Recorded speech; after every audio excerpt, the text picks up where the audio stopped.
চলুন দর্শক জেনে নেই আজকের খবরের বিস্তারিত রিপোর্টের বাকি অংশে। আপনাদের সাথে আছি আমি শাহরিয়ার বাবু। ইংল্যান্ডের ব্যাটিং পরামর্শক হিসেবে নিয়োগ দেওয়া হয়েছে কায়রন পলার্ডকে। অপরদিকে আফগানিস্তানের বোলিং পরামর্শক হিসেবে নিয়োগ দেওয়া হয়েছে ডিজে ব্রাভো। ওয়েস্ট ইন্ডিজের লিজেন্ড ক্রিকেটারদের ব্যবহার করছে বিভিন্ন দলগুলো। তাদের মাথায় চলে আসে এইসব লিজেন্ডের নাম, যারা আইপিএল কিংবা ফ্র্যাঞ্চাইজি ক্রিকেটে কোচিং প্যানেলে দারুণ সফলতা অর্জন করছেন। অপরদিকে বাংলাদেশ সেই পরে আছে হাতুড়ি সিংহে। আপনি যদি দেখেন, ইংল্যান্ড তাদের প্রধান কোচ হিসেবে নিয়োগ দিয়েছে ব্র্যান্ডন ম্যাককালাম।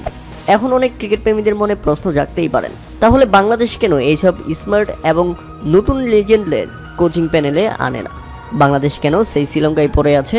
বাংলাদেশ কেন বড় কোচদের দিয়ে এখনও বিসিবি চালাচ্ছে, যেখানে ক্রিকেট পৌঁছে গেছে আধুনিক যুগে, ক্রিকেটটা হয়ে গেছে মডার্ন, ক্রিকেটে সবাই এখন রান বন্যা চায়।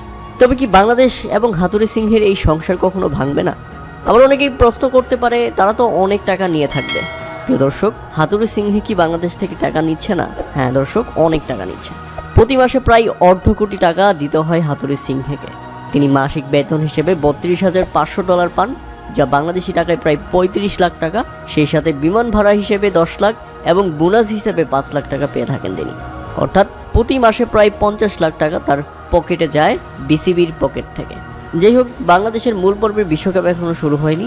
এর আগেই বাংলাদেশের পারফরমেন্স খুব একটা ভালো নয়, খুব বাজে অবস্থা এবারের বিশ্বকাপের আগে, বিশেষ করে প্রস্তুতি ম্যাচ এবং যুক্তরাষ্ট্রের বিপক্ষে সিরিজগুলোতে।